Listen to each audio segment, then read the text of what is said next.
When Vladimir Putin invaded Ukraine at the end of February, he said he was responding to NATO expansion and trying to deter other countries from joining that alliance.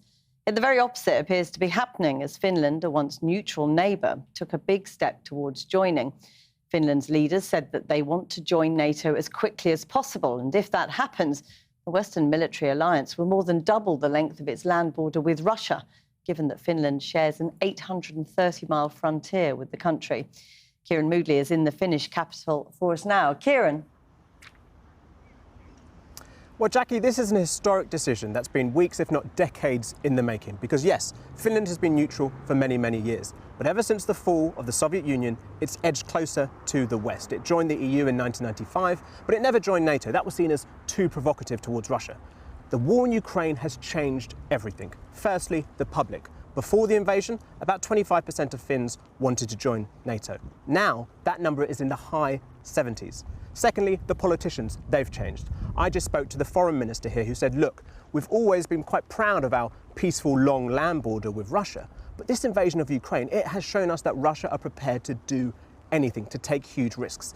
Now, Russia has responded today to say they're going to watch Finland and they'll be ready to retaliate. Finland in turn said, look, we don't think they're going to do anything, but we're prepared for everything.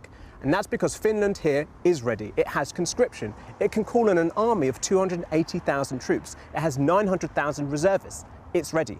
We also think that Sweden is ready in the coming days to say they also want to join NATO. Now, here in Helsinki, we are going to wait now for the Parliament to take a vote on this matter, and then NATO membership, the application process, it takes about 4 to 12 months. Whatever happens next, Finland has not taken this decision lightly, because this really is a huge moment in the geopolitics of Europe. Thanks, Kieran. Well, in Ukraine itself, the last remaining soldiers holding out in the Azov-style steelworks in Mariupol have again pleaded to be allowed to escape to safety. They have been pounded by Russian artillery for weeks and are fast running out of medicine and food supplies. Mariupol, a city lying in ruins. It's seen some of the fiercest fighting during Russia's invasion of Ukraine and some of the worst atrocities. 600 killed as the theatre sheltering civilians, including children, was bombed by the Russians. A maternity hospital also hit. The Ukrainian government estimates that tens of thousands of people have been killed in Mariupol since the invasion began. Now the city is almost completely under Russian control, and the clean-up is beginning. All except the sprawling Azov-style steelworks, where an estimated 2,000 fighters from the Azov Regiment, a Ukrainian army military unit with far-right roots, are still resisting the Russian siege. Many are injured and pleading for evacuation, and the group says they are running out of supplies. All the while, Russia continues to pound the complex.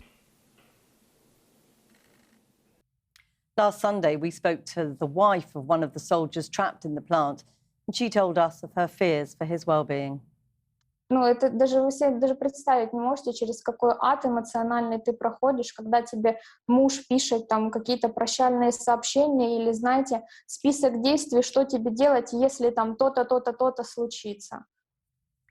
Well, earlier we managed to speak to her husband, Oleg Krishenko, on a video call from his mobile phone.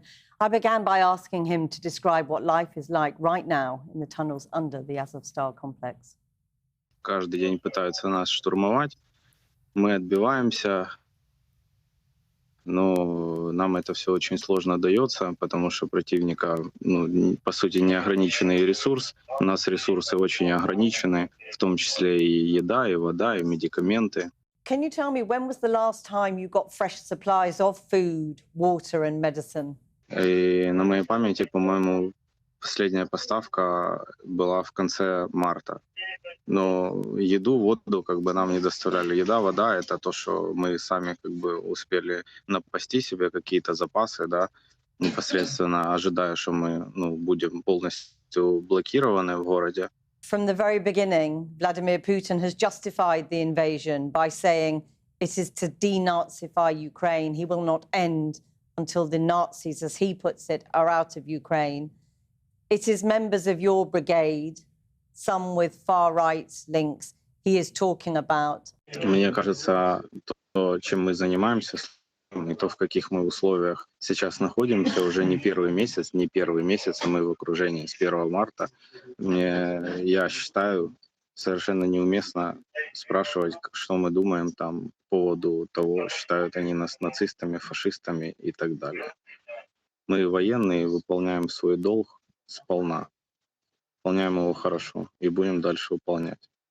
We have spoken to your wife, to your family are clearly desperately worried about your own condition and how much longer you can survive. How do you feel at the moment? Не знаю, в один день мне кажется, что я уже выбрался. Я представляю, как я гуляю со своей женой, там у нас дети, все. А в другой день, когда у нас много людей может погибнуть или будут сильные артобстрелы, мне кажется, что весь мир просто трещит по швам, и это мой конец. Oleg Krishenko, thank you very much for talking to us today. Спасибо вам.